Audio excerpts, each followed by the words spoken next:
Did he have a premonition of what was going to take place? Or did he speak his own self-fulfilling prophecy?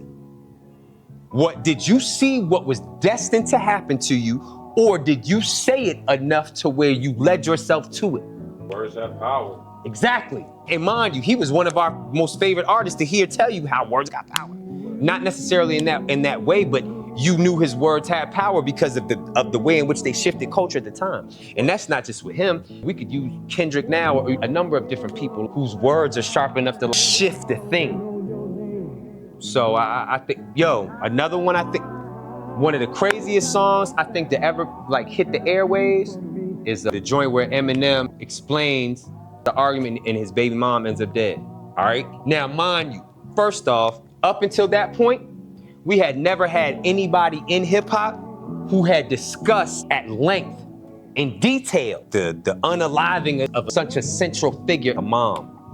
You had never had an artist tell you, you might have heard artists say things in a certain way, but you never had an artist say, or not mom, you never had an artist up to that point explain to you in detail, I want my child's mother. And then explain to you the scene. Mind you, outside of music, she's alive.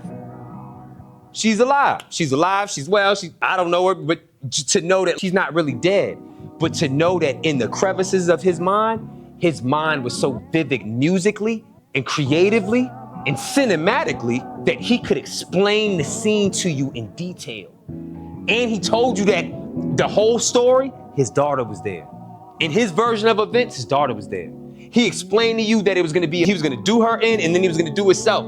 And in true poetic fashion, he told you it was gonna be and it was the first time it had ever happened. And mind you, gave you two parts of the song. The first part on the first album was him going to bury her. The argument that led to her being unalive takes place on the second album. And so when you think about whatever that darkness is that exists within us, that says that, I would do this. I would harm myself in this way. I would do something like that.